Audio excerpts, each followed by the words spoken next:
Кутман кеч, урматтуу телекөрүүчүлөр, сиздер Манас жаңырыгы телеканалында Доктор Плюс аттуу телеберүүсүн көрүп жатасыздар. Анын алып баруучусу Элизар Токтоназаров. Бүгүн биз медицина кызматкерлеринин эмгек акысы тууралуу маек курганга аракет кылабыз. Бүгүнкү биздин конокторубуз дарыгер, педиатр дарыгер Кундуз Кыдыралиева. Саламатсызбы? Кыдырова. Жана Аскат Түркбаев, анестезиолог, реаниматолог дарыгер. Биздин телекөрүүчүлөр менен бир ирет учурашып жана өзүңүздөр жөнүндө тааныштырып, ушул бүгүнкү тема тууралуу, ушул теманын актуалдыгы тууралуу айта кетсеңиз болот. Сизге сөз. Саламатсыңарбы? Келе жаткан жаңы жылыңыздар менен куттуктап коеюн деп атам. Биротолу. Биздин медицина да иштеген врачтар, медсестра, санитаркалар жакшы ден соолук, ачык маанай каалайт элем. Жаңы келаткан жылда мүмкүн болушунча жаңы келаткан жылда мүмкүн бизге мамлекет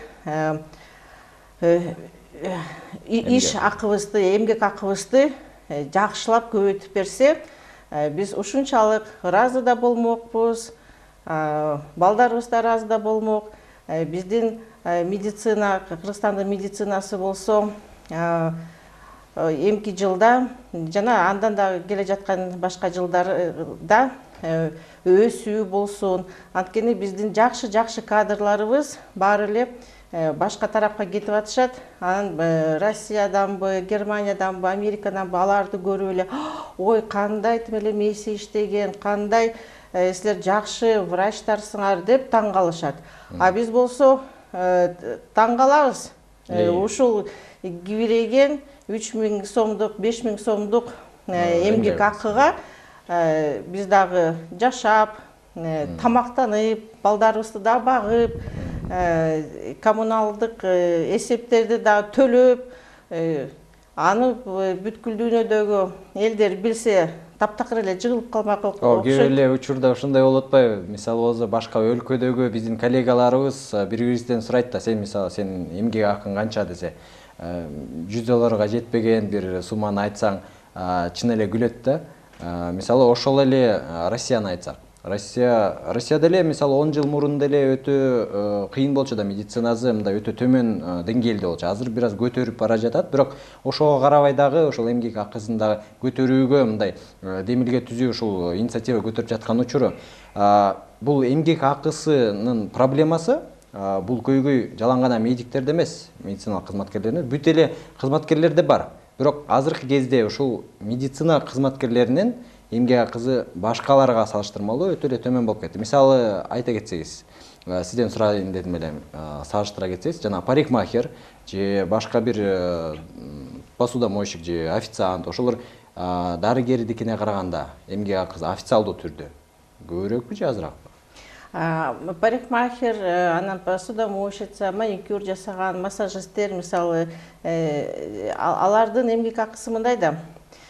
Бүгүнкү учурда канча жасап атат, колу менен иштеп, бир прическа жасадыбы, эмгек акысын алды, 2 прическа жасадыбы, кайра эмгек акысын алды, ушинтип эле иштей берет. А врачтардын ушу күнүмдүк, биз болсо мисалы парикмахерде эле ар бир пациентти караганыбызды эсептей берсек, анда мүмкүн айдын аягында ошо мисалы бир прическа, укладка 300 сом деп коелу, анан кийин биз болсо ушинтип ар бир пациентти бир караганыбызды 300 сомдон эсептей берсек, мүмкүн айдын аягында Европа, Америкада эле 5000–10 000 долларга деле чыгып кетмекпиз. Бул ошого татыктуу. Мисалы биздин башка коногубузга берейин дедим эле суроону, Аскат байкеден. Аскат Түркбаев, анестезиолог, реаниматолог, көп жылдан бери дарыгер болуп, жалаң гана Кыргызстанда эмес, башка чет өлкөнүн болгондо дагы Германиядан ушул опыты бар, ал жактан иштеп келген адам. Ошону сурайын дедим эле.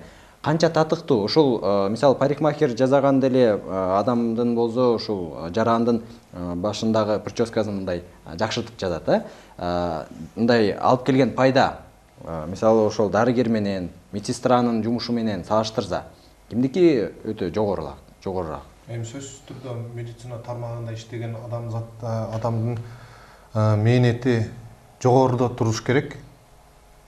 Бул дүйнө жүзүндө негизи ошондой эле.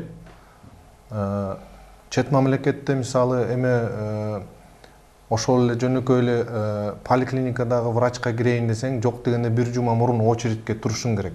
Ооба. Парикмахерге телефон аркылуу эле бүгүн эле туруп алсаң болот. Бизде бул кичине мындайча айтканда тетири болуп калган. Негизи менин оюм боюнча өзү негизи эл жалпы менталитет ушундай, жана Советтер Союзунан калып калган бул өзүнчө ушундай жууп да тазалап да чыгарыш абдан кыйын болсо керек. Себеби дегенде медицина өзү акысыз деп Союз үчүн айтылган. Күнү түнү болсо дагы ооруларды караш керек, акысыз. Анан болгондо дагы Советтер Союзунда сөзсүз түрдө Советтер Союзунда мен эмнеси жакшы, ошо дары-дармек, болгон аппаратураларды баары толук болчу. Бүт ооруканаларда эгерде дарылардын көбү жөн эле мындайча айтканда убактысы өтүп кеткенде ыргытылчу эле. Ооба. Азыркы күндө болсо ошо дары-дармектер бүт баары акчага. Ооба. Мисалы мындай караганда эл эмне алгысы келет экен? Машина алгысы келет, iPhone алгысы келет.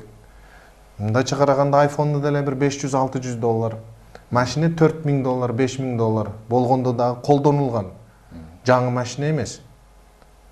Мисалы медицина тармагын алып көрсөңүз, бир аппаратураны эле алыңыз, эң болбогон ушундай мисалы эме деген Европанын стандартына жетишпеген ушу башка бир фирмаларды алайлы, мисалы деп көрөйүн, мисалы Россия же ошол эле Кытайдын аппаратуралары. Мисалы коагулятор айтып атасызбы? Жок, мисалы коагулятор. Ошол эле немистердин коагуляторун алайын десең, бир 70.000 евродан баштап 150.000 еврога чейин. УЗИ аппарат жаңы Тошибаны алайын десең, $100-150.000 болот, Ошондуктан ба кымбат да. Жана изилдөөлөрдүн УЗИ, мисалы изилдөөлөрдүн баазы ошондон чыгат. Ошодон чыгып атат. Ошондо мындай эме кылып караганда деле эл мисалы машина алганга, iPhone алганга акчасын ошо топтоп, күчтөп ошону алып атат. Мейли, ага деле алып койгойлы коелу, ошол жана косметология, кээ бир жарандар болсо жана косметикага, мындай санап көргөндө өзүнүн саламаттыгына караганда косметикага да көбүрөөк короткон учур дагы бар да. Ооба, сөзсүз түрдө. Эми ошону айтар себебим дегенде мындай, биздин эл ошо врачтын кесибин баалабайт. Эмнеге баалабайт? Өзүнүн ден соолугун баалабайт. Өзүнүн ден соолугун эмнеге баалабайт? Себеби дегенде мыйзамда жазылган медицинанын бүт эмеси акысыз болгон үчүн бааланбайт. Ошодон эле бүт эменин проблемалар баары чыгып аткан ошодон деп эле ойлойм. Бааланбагандан кийин төлөнбөйт деген сөз. Төлөнбөгөндөн кийин ошон үчүн врачтардын айлыгы 3000 сом, 5000 сом. Эң жакшы болду дегенде бир мамлекеттик ооруканада иштегендер, бир бөлүм башчысы бир 15-20 миңге чейин ал ошо доктор наук же болбосо жанагындай биринчи, экинчи степень деп даражадагы ошондойлору бар болгондо балким ошондо бир 15 миң, 20 миңге чыгат. Бирок кечээ мединституту бүткөн бала ординатураны бүтүп жаңы чыккандайча адис 1-2 жыл эме кылып мындайча айтканда кафеге бир эле жолу барып тамактанса, бир жаш кыздын өзү сүйгөнүн чакырып бир отурганга эле жетет экен. Ооба. Эмне кылып атат? Мындай карасаң менин көп эле тааныш билиш, мындай бирге иштегендер бар, курсташтарым бар. Көбүнчө Россия, Казакстанга кетип, мен макулмун ошо Россия, Казакстандын балки алардын деле мамлекеттик эмесине караганда Европаныкына жетпейттир балким. Ошол эле бир 40 миң рубль алып аткандыр, же бир 200 миң теңге алып аткандыр. Бирок салыштырмалуу ошондо Кыргызстандыкына караганда бир топ жогору деңгээлде турат. Ошон үчүн кетип атышат. Бул ошого татыктуу эмес. Мисалы болсо сиз канча жыл короттуңуз ушул азыркы деңгээлге жетиш үчүн? 9 жыл. 9 жыл мен окум. Жалпы муну Германия баарын эме кылып алып келсек, андан бери 11 жыл болуп калат окуганым. 11 жыл окуп, жана ушул эмгек акысын мисалы мамлекет тараптан ошол базовый оклад деп коет 5000 сом, ага жанагы КТУ, жанагы башка ошол төлөмдөрдү кошуп келгенде бир ставкага мисалы 7-8 миң чыгат. Жок дегенде жана выслуга лет, жана высокогорье баардык ушул төлөмдөрдүн баарын кошкондо максималдуу 15 миңге жетип жатат, туурабы? Мен улуттук госпиталда 1,5 ставкага иштегем, ошондо эң көп деген акча бир 12-13 миң сом болуп аткан. 1,5. Бул ошого татыктуубу? Мисалы башка кесиптер менен салыштыра кетсеңиз, ошол эле архитектор мисалы. Архитекторду албай эле мына мисалы жөн эле рабочийди эле алайлы, ремонт кылган. Кафелди коет. Звонить этип сурагыла, канча дейт. Жакшы коюп берем, тигип коюп берем деген 500 сом дейт. Эң арзаны 300 сом дейт. Квадрат метри. Мисалы, квадрат метри. Ал кафелдин да баасын чыгарат. Мисалы, эгерде испанский же аябай кымбат кафель болсо, ошолорду кошот мисалы. Ошол эле мисалы сиздин үйүңүздө сантехника бузулуп калды, ушул сантехниканы келип алмаштырып коюп жарым саат иш, жок дегенде 300 сом, 500 сом. Жок, 1000 сом, 1,5 миң сом азырчы. Мисалы болсо түн ичинде иштеген. Мисалы болсо түн ичинде бир водопроводу сынып кетип анан кийин түнкү саат 3-тө сантехникте чакырып атсаңыз, доплата кылабы ошого? Сөзсүз түрдө. Үстүнө дагы кошот, түн ичинде келген үчүн. Түн ичинде мисалы дарыгерди чакырса. Акысыз. Акысыз же жана ургентность деген кошулат. Бирок биз изилдеп келдик, ургентностька болсо саатына 25 сомдон 50 сомго чейин кошулат экен. Эми 25 сом деп мындай чындап айткандай ичиң өтүп кетет да аны уккандачы. Жана айтып атпадык беле, парикмахер мисалы бир укладканы 300 сомго жасаса, бирөөлөр бир таблица баягында көрсөтүп атышты. Специалисттин, врач специалисттин консультациясы 33 сом. Ошону ойлоп көргүлө, бир укладка жана специалист. Мынакей Аскат докторубуз бул специалист. Канча жыл окуду. Анан кийин физиологдор кыйын, бул жөн эле заочный окуу эмес. Бул очный, өтө да татаал. Анан канча каражат да кетирди. Башка мамлекетке барып, жашап, ошонун баарын изилдеп, башка тилди да үйрөнүп, анан кийин физиологдор болсо, мындай адамдарды мынтип текшерип көрүптүр да. Рабочий, мисалы жөн эле кирпич ташкан канча энергия кетирет деп калыптайт. Анан кийин жөн отуруп эле адам канча тамак жейт, эчтеке кылбаса деле канча энергия калыптайт. Анан ушинтип бүт баарын изилдеп атканда мээсин иштеткенде эң көп энергия калыптанат экен. Сарпталат. Ошондо врачтын жумушу эң биринчи ошо мээни иштетет да. Канча жыл баарын окуп, анан кийин пациент келгенде ал мээсин иштетип, ошон үчүн биздин ошо интеллектуальный мээбиздин акысын өтө төмөн бааланып жаткан. Жалаң эле ушул дарыгердин эмгек акысына такай бербей, биз баардыгы чогуу болгондуктан ошол медициналык айымдар, медайымдар, санитар, алар дагы ошол эмгек акысы туура саналып жаткан кезиби же туура эмес саналып жаткан. Дагы бир момент. Мисалы, ар бир өлкөдө, мисалы чет өлкөдө бирөөнү түртүп, анан ал болсо мынтип колун, бутун сындырып алса, түртүп койгон адам канча $1000 темеле ага төлөп берет экен. Анан кийин тиги өлгөнгө чейин дагы мүмкүн пенсия ыйгарып коет экен сот аркылуучу. Бизде болсо андай жок. Ошон үчүн бизде адамдын өмүрү эч кандай деле мындай өтө бааланбайт дейсизби? Бааланбайт деп ойлойм. Жок, эмне деп жазылган? Эгерде адамдын өмүрү жакшылап бааланса, анда ошол эле медайымга ал туура эмес укол жасап койсок эмне болот, тиги санитарка бирдеме туура эмес кылып койсо, врач бирдеме туура эмес кылып койсо, ошолор ишылып ушул жактан да. Азыр ошол сапат тарапта бир суроо берейин дедим эле. Мисалы жогорку сапатты мындай сураш үчүн канча төлөш керек? Мисалы ошол эле парикмахерге барсаңыз, бир жагын кыскараак алып койсо, бир жагын узунураак алып койсо, өзүнчө мындай ошону айтып, ага претензия койгонго укук бар. Аны ошол жактан эле кайраганы түздөйт. Дарыгерден, мисалы болсо, аябай көп нормативно правовой акттар бар. акттарда жана протоколдордо бүт жакта жазылган ар бир кыймылы, ар бир иш аракети кайсы дары менен кандай диагноз койгонуна бүт жазылган. Ошон үчүн сапат, жогорку сапатты сураш үчүн кандай акы, ошол эмгек акы бериш керек? Бул мындайча айтканда ответственность. Аскат байкеге суроо. Эми биринчи жогорку деңгээлде ушу медицинаны мындай жалпы элге жеткизген үчүн, жогорку деңгээлде болуш үчүн ага шарт түзүш керек. Туурабы? Биринчи орунда шарт түзүп берсин.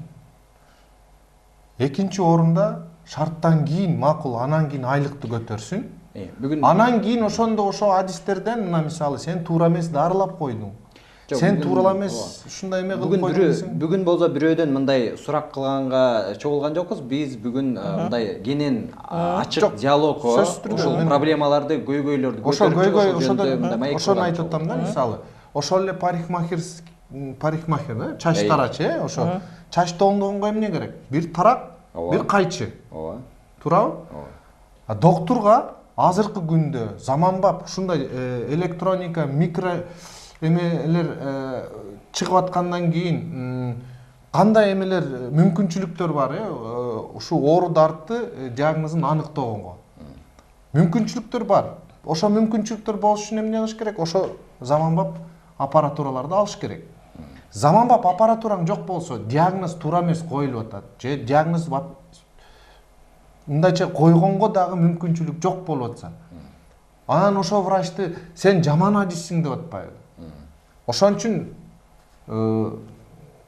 мисалы шартың жок, айлыгың начар, убакыт өтөт, 1 жыл иштейт, мындай патриоттук духу менен иштейт, экинчи жыл макул дагы чыдап көрөйүн, Кудай берет деп иштейт, үчүнчү жыл болбой калганда акыры анан кийин ал адис деле кетет. Же чет өлкөгө кетет, же чет өлкөнү албай эле мына Казакстанды эле алайлы, ошол эле Орусияны алайлы, ошол жака кетет. Ошол жака кеткендер эле мына мен 2-3 жыл болду Архангельскке кеткен доктор азыр калп айтпайм 85-жылкы бала. Бул жерде ординатурадан бүттү, ординатурадан 1-2 жыл иштеди, Архангельскке кетти, 1 жыл окуп, 1 жылдан кийин Заматта бөлүм башчысы болду. Ооба. 3 комната квартирасын берди. Макул мен бул жерде мамлекетти квартира эме деген, мисалы ички иштер министрлигинде иштегендерге аларга батирлерди берип атат. Башка МЧСте иштегендерге батирлерди берип атат. Медицина тармагы менен мугалимдери мындай эле алтканда четте калды. Мисалы ошол эле алайлы. Ар бир мындай киши Кыргызстандын тургуну ушу Кыргызстан качан өнүгөт экен дейли мындай ошо маселени көтөрүп атканда мындай эме кылганда бүт дүйнө мамлекеттерди алсак, ошо дүйнө мамлекеттерди эң алдыда тургандардын мамлекети эмнеси абдан жогорку деңгээлде. Бул илим билим, анан кийин медицинасы турат. Ооба. Ансыз иш жылбайт, мамлекет өнүкпөйт. Экономикада көтөрүлбөйт. Экономикада көтөрүлбөйт, башка тармактарда жылбайт, көтөрүлбөйт. Ошол эле экономист, жакшы адис экономист болуш үчүн эмне керек? Ал деле ошо биринчи орунда жакшы окууну мектепти бүтүш керек. Экинчи ушу киши убагында доктурга көрүнүп, прививкадан баштап, төрөлгөндөн баштап дарыгердин көз астында жүрүш керек.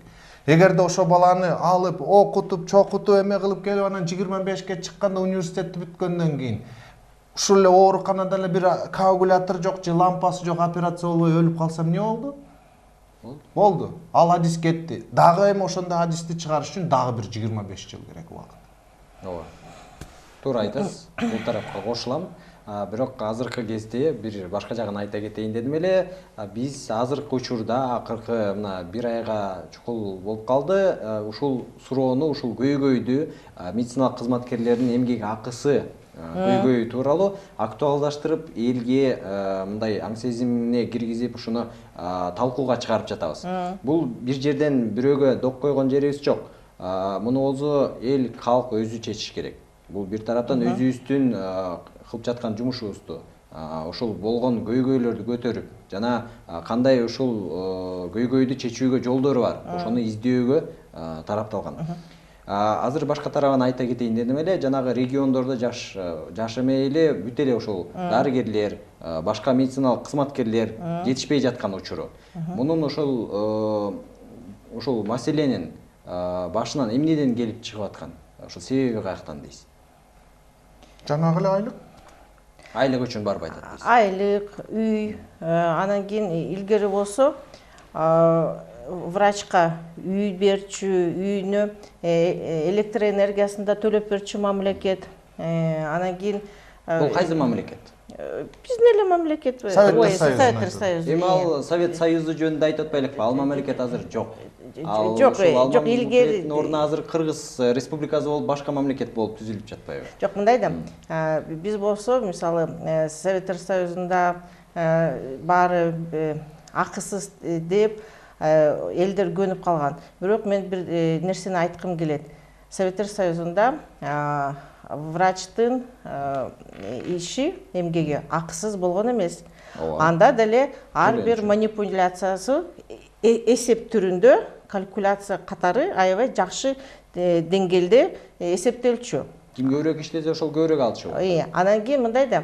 Бирок биз сомго өткөндөн баштап ошол алардын бир системасы бияка кирдиби, кирип кеттиби, билбейм, иш кылып эмне кылып эсептеп атышат.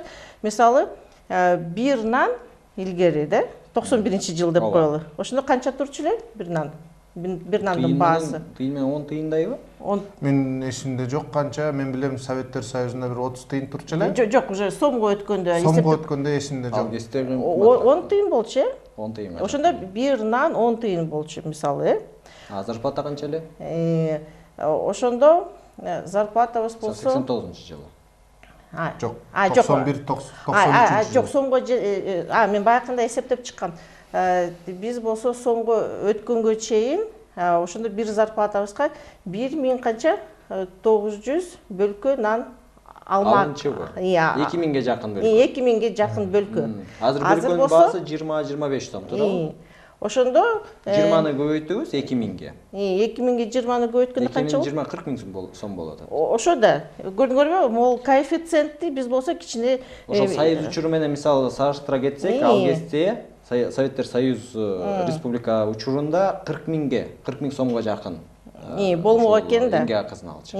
Азыр болсо мисалы мен өзүм тиги бала доктурмун да, педиатр. Анан кийин ошо кичине өз тарабымдан да көргөзөйүн деп атам да, угармандарга, көрүүчүлөргө, биздин кыргызстандыктарга. Мисалы, биз ар дайым төрөлгөндөн баштап 1 жашка чейин, 1 жаштан 3 жашка чейин, анан 3 жаштан 5ке чейин деп кичинекей балага баарын эсептеп беребиз. Канча углевод, белок, жырларды жеш керек депчи. Рацион питания. Рацион питания. Мынча нан, мынча сүт, мынча эт берилиш керек күн сайын деп. Мунун баарын эсептеп чыкканда, мисалы, жыл сайын эле жана Нацстатком сумманы берет да, минимальный прожиточный минимум деп. Ошол болсо, мисалы, 2017-жылга 5500 сом болуп жүрөт. 2018-жылга 6200 сом болуп жүрөт. Бирок ошол менен мисалы, ошол дарыгердин эмгек акысын экөөнүн салыштырсак, ошол минимальный прожиточный минимумдан бир аз эле гана жогору болуп жатпайбы? Мисалы болсо, ошол региондордо бул бир адамга, туурабы? Бир адамга. Кээ бирөө үй бүлөлүүлөр дагы бар да. Бала чакасы бар, аларга кандай? Ошо да. Анан кийин мен кичине дагы бир башка жагын айтып кетейин деп атам да. Тиги экономический эмне деп эсептеп атат, минимальный корзинасын каяктан алат билбейм. Анан кийин биз болсо ар бир чоң киши канча тамактаныш керек? Баягында да эсептеп көрсөм, бир эле чоң киши квартплатасын деле эсептебей, жөн эле тамактанганга, жумушуна барып келгенге, соткасын деле эсептеген жокпуз. Ошондо эң аз дегенде 25 000 сом бир кишиге кетет экен. 3 мал тамактанат экен, анан кийин жумушуна барат экен, кайра келет экен. Кийинет, кийин кечеси дагы бар. Жок, аны эсептеген жокпуз. Жөн эле тамактаныш керек, анан жумушуна барат. А биз болсо ошо 5 000 сом же 3800 сом ошондой төлөм акыга билбейм кантип тамактанат адам. Андан сырткары мен бул ойго да кошуп кетейин дедим эле. Азыркы эмне үчүн биз ушул жаш дарыгерлер ушул теманы көтөрүп чыгып жатабыз? Азыркы кезде ушул биздин профессиянын авторитети өтө төмөн болуп турган учур. Бул эмне менен байланыштуу? Мисалы, Советтер Союзу учурунда иштеп келе жаткан азыркы кезде бир аз мындай жогору ошол возрастка келип калган ошол кесипкөйлөр алар айтат: сиз эмне эле ушул эмгек акысы көйгөйүн көтөрүп жатасыздар, эмне жетпейт абы? Жетпейт. Ал учурда, мен айта кетейин, ал учурда Советтер Союзу учурунда иштеген кезде дарыгердин авторитети өтө жогору болчу. Жаш дарыгер болуп деле нарынга барасыңбы, кайсыл жерге барып иштейсиңби, калк келип тим эле неменин көзүн карагандай карап, жаш болсо деле ага мындай авторитет менен төрдө отурчу. Азыркы кезде жаш дарыгерсиңби, кандай дарыгерсиңби, тебелеп кеткенге да дайыр. Жок, анда Ошондуктан ушул авторитет менен мындайча айтканда кайра эле ошого такап жатпайбы, силер алып жатпайсыңарбы дегендей. Тиги мындай кылсаң деле акча, мындай кылсаң деле акча. Баары келип анан кийин акыры такала турган маселе бул эмгек акыга такалат. Элизар, мен биринчи угуп атам, мен курактуулар, мисалы, силер айтып атпайсыңарбы, азыр жаштар Россияга кете алышат, Америкага кете алышат депчи, Европага кете алышат. Мен ага ишенем, анткени тилди да алар уже баары эле англисче, немисче жакшы эле тим эле сайрап калышкан. А мен курактуулар болсо, силерге эмне жетпей атат деп эч качан айта албас деп ойлойм. Кандайлар бар, айтып жаткандар бар. Мүмкүн 2-3 эле киши болгондур, анткени менин өзүмдүн курдаштарым кайра мага айтышты: "Ай, Кундуршекерна, барып келгиле, ошо биз да жаштарды колдоп атабыз. Анткени биз болсо кичине эле калды, мисалы да, биз эптеп-септеп пенсияга кетебиз. Эптеп-септеп уже балдарыбыз чоңоюп, баарын эле балдары багып атат. Мени мисалы жолдошумдун зарплатасы жакшы, ал медицинада эмес, ошон үчүн эле кичине мага жеңилирээк болуп атат. А мен курактуулар болсо поликлиникада эч жака деле кете алышпайт, мисалычы. Минтип эле мындай байланган козудай болуп эле күн сайын барып, анткени уже көнүп калды дагычы. Акча эчтеке жетпейт. Баары тим эле араңдан зорго эптеп-септеп эле ошо жашап атат, чынында айтсакчы. Региондордо андан да кыйын. Андан да кыйын. Дагы бир айтар нерсем, алдын ала медицинабыз, профилактика медицинабыз, ал болсо ал деле таптакыр нөлдөн да төмөн түшүп калган, -10го деп коеюн. Анткени айтып кетпеди деп Аскат докторубуз. Адамдар азыр болсо айфонго же машинага акча жанталашып топтойт, анан кийин өзүңдү кара, витаминди же, тигин мындай кылба деген десең, ушунчалык укпайт. Анан кийин бирдеме болуп калса, уже өлөрдө келип, анан догурунат. Ой, мени сактагыла дейт. Ошон үчүн анын баары профилактика медицина болсо, ал кайрадан эле биздин мамлекетке такалып атат да, кайрадан эле ошол акчанын жетишпестигине такалып атат. Анткени ошо алдын ала ошо профилактикалык медицинаны аябай жакшы деңгээлге көтөрүш үчүн аны биз мисалы педиатрлар, балдар докторлар, бул биздин жумушубуз менен ар дайым бирге келет да. Ата-энеге баарын эле дайыма айтабыз, тигинтиш керек, минтиш керек деп. Анан адам деле аны угуп билип жасаш керек. Чоң рахмат, абдан кызыктуу маек болуп жатат. Биздин телеберүүнүн ортосуна келип жеттик. Азыр танапис болот. Жарнамадан кийин өзүбүздүн маегибизди улантабыз.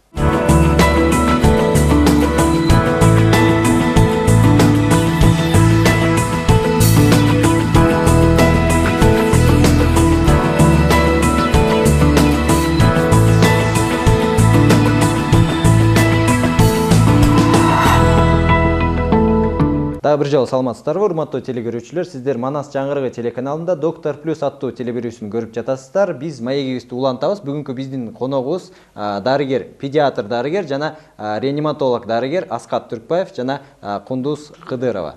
Бүгүн биз медициналык кызматкерлеринин эмгек акысы тууралуу маек куруп жатабыз.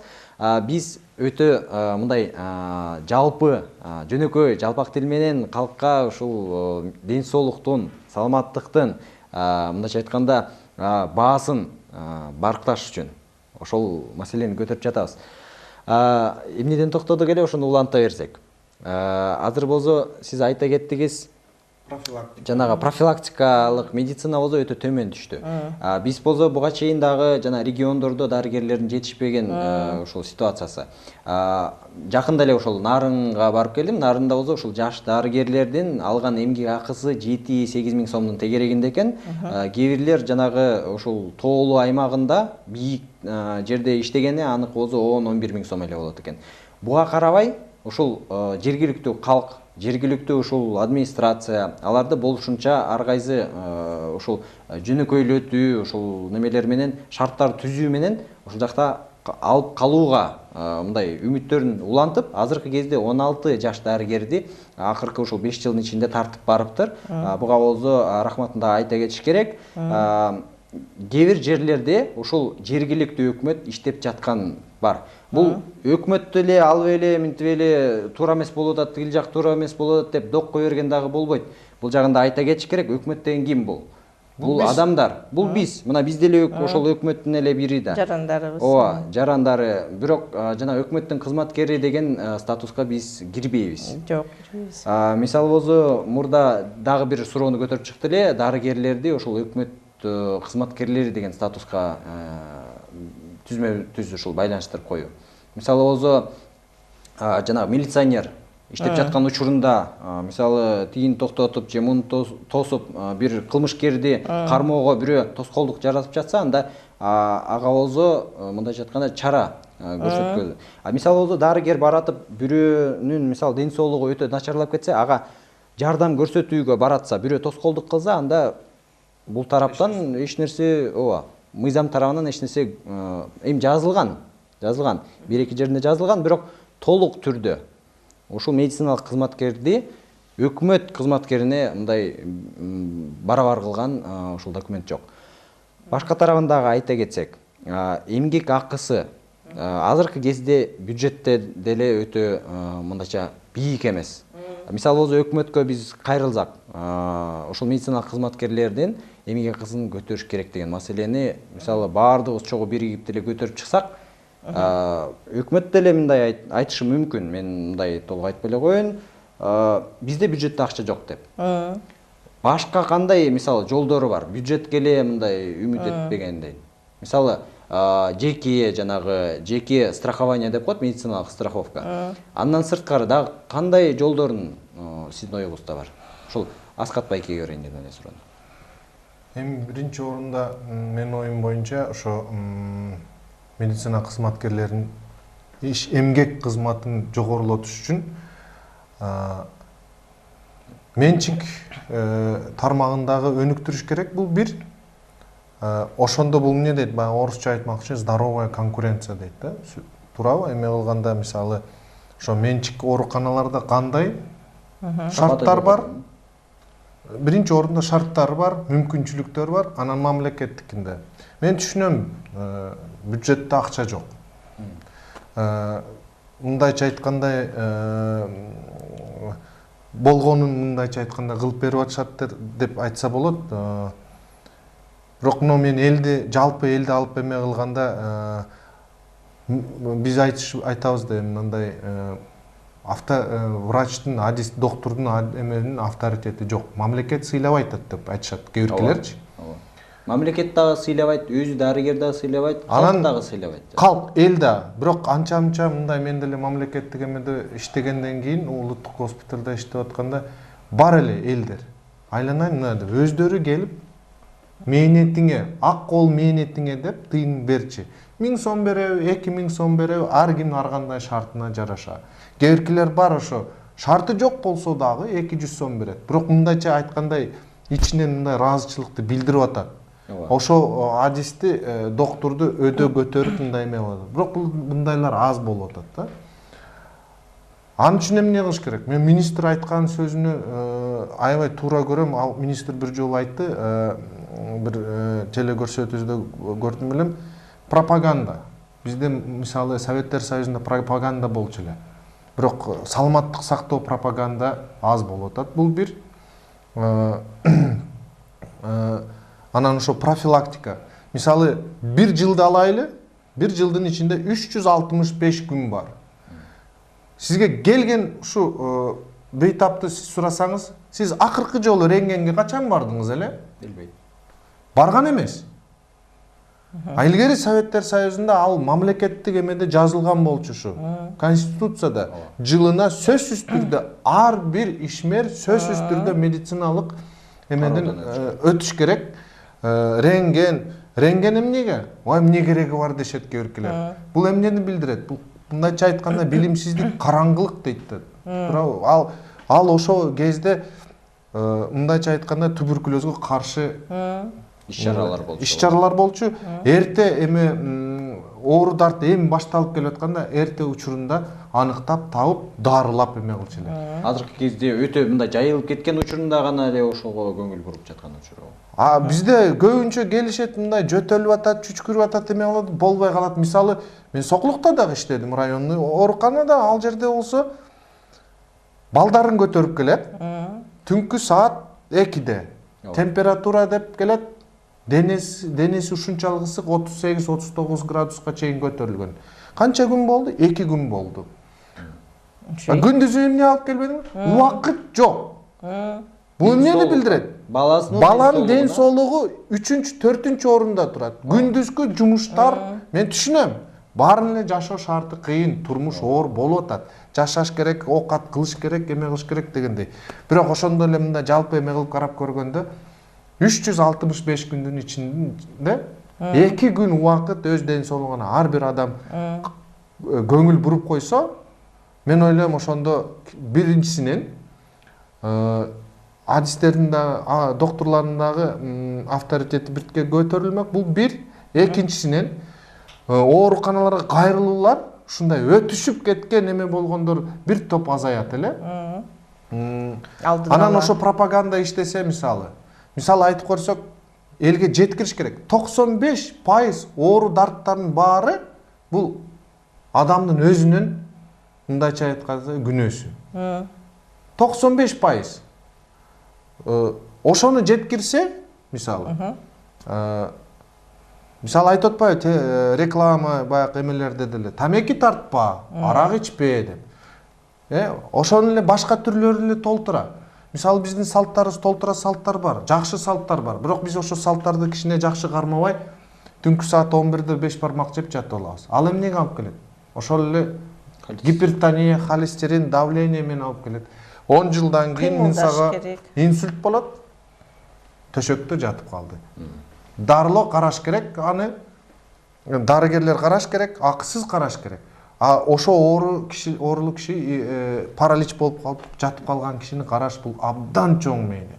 Буга көбүнүн нерви чыдабай кетет. Ошол эле кишилер нерв инсульт болуп эме болуп оорулап жатып калгандан кийин үйүнө келгенден өзүнүн балдары, өзүнүн бир тууган балдары, жубайыбы, жолдошубу бир айга жетпей тажап калышат. Карагысы келбей калат. Врачтар болсо силер карашыңар керек дейт. Анткени мамлекетте силер иштейсиңер, мамлекеттен силер билесиңер. Зарплата аласыңар ал жактан. Биз болсо азыр мода болуп кетти, биз налогоплательщиктербиз, биз төлөп атабыз деп. Бирок чынында айтканда баары эле төлөбөйт. Көбү канча налогторду катып, теневой экономикага өтүп кетишкен. Бизге келгенде, дагы бир нерсе айтып коеюн дедим эле, унута электе. Кандай, предложение кылайын депчи. Ар бир больницада, ар бир поликлиникада бирден менеджер болуш керек. Мисалы, канча жолу мындай болду, туугандарыбызды больницага алып барганда операция уже дайындап атабыз да. Анан кийин багыш врач болсо, моунтип бир список алып келет. Моуну мисалы больницада 10 чакты дары дармек бар. Калгандары болсо жок. Анан жазып берет. Анан биз барып чуркайбыз. Бүт аптекаларды кыдырып, Анан кийин врачка болсо акча берет, ал болсо барып кассага төлөп келет. Анткени операциянын бир немелери да бар да. Вот через кассу сооплата 10 миң сооплатасы. Дарыгер андай жумуш менен алек болбош керек. Жалаң дарылоо менен алек болуш керек. Ал жалаң дарылоо ошон үчүн кээ бирөө келип, биз болсо акча берип атабыз, тинтип атабыз деп атат. Эмне үчүн ал өзү чуркаш керек, канча убакытты буларга Ден соолук кимдики? Ошон үчүн тиякта менеджер болуш керек. Ооба. Ошо менеджер ушундай көп нерселерди чечиш керек. Мен деп ошону ойлоп атам да. Ошону кошуш керек. Мисалы ошол эле Германияда, ушул башка Европа өлкөлөрүн башка жакта эмне үчүн ал жакты мисалга келтирип жатам? Ал жакта мисалы дарыгер, хирург болобу, акчасы кайсы жактан төлөнүп жатат? Дары-дармек барбы жокпу, ал өзүнүн ишин кылат. Алардын ал маселе менен башы оорубайт. Ооба. Башы оорубайт. Страховкасы жакшы эле жетет экен алардыкычы. Бир учур бар, ушул менин таанышым ошол жакта Америкада барып иштеп, анын страховкасы бар болчу. Бир иштеп жатып, өтө татаал жумушта бир ушул баш бармагын кези болот, манжасы түшүп калат өзүнчө эле. Аны болсо пакетке салып алып, анан кийин больницага барат, больницага барса, аны наркозго кылып эле, аны тигип салат. Тигип салгандан кийин баш бармагы кыймылдайт, сезет, бүт бар. Тим эле кайра ордуна мындай клейлеп койгондой эле. Ал хирург ал баш оорубайт, ким төлөйт ага. Келдиби пациент ошону кылып койду. Бирок 2 жумадан кийин ал досума болсо ошол страховой компаниядан чалып жатат. Сен тиги больницага 17 миң доллар каржысың. Анткени тиги хирург иштеди, мына бул жагын тигип берди, бүт протокол боюнча кылды, мынча медикаменттер, бүт список. Ал барат, сотко берет. Мен мисалы согласие берген эмесмин мындай ошону тиккенге. Тигинде протоколдо жазылып турат. Мындай экстренный случай. Неме боюнча тигип койдум, өзүмдүн жумушумду кылдым. Ал жагынан ал туура. Мисалы тиги башка адам эмне болуп баратат, сознаниясы жокпу, кандайбы өзүнүн жумушун так аткарат, акча каяктан түшүп атат, каяка кетип жатат, анын иши эмес. Ал өзүнүн жумушун аткарат. Биздин азыркы ушул акыбалыбыз биздин өлкөдө дарыгерлер жана башка медициналык кызматкерлер ою башкада. Ойду ошол башкадан дарылоого которуш үчүн башка маселелерди калк алыш керек, өкмөт алыш керек, менеджерлер, ошол жанагы башчылар башка жакка алыш керек. Медициналык кызматкер ошол медицина менен алектениш керек. Туура. Туурабы? Эки туура деп Мен ушул жерге кошумча кошуп кетет элем. Биз мисалы кыргыздар ушу эмелер көп аябай акындар чыкчу эле. Акын келгенде биз тура калабыз. Акын келгенде төргө отурабыз. Акындарды кандай эме төкмө чачма дейбиз. Бул таланттуу киши дейбиз, туурабы? Орустар айтмакчы творчество. Ооба. Музыка эме кылган киши, обону жазган киши бул творческий адам. Медицина тармагында иштеген кишилер да бул творческий адам болуш керек деп ойлойм да. Булар творчествода. Келген эле оорулардын баары бирдей окшош эмес. Ооба. Ар биринин Ар бирөөсүндө өзгөчө мындай кичине башкача көңүл буруп эме кылыш керек. Бул творческий адамдарды баалаш керек деп ойлойм. Мугалимдер деле мисалы, ошо ар бир окуучунун психологиясын билип, ар бирөөнү өзгөчө мындайча айткандай мамиле түзгөнгө. Бул дагы ар ким кыла албайт. Кээ биркилер жөн эле ага чыдабай эле жинденип баягы нерв болуп урушуп чатак чыгып кетип аткан бул эмнеден? Шыгы жок болгон үчүн, эме болгон үчүн ошодон эме болуп. 5 кол бирдей эмес дейт. 5 кол бирдей эмес дегендей.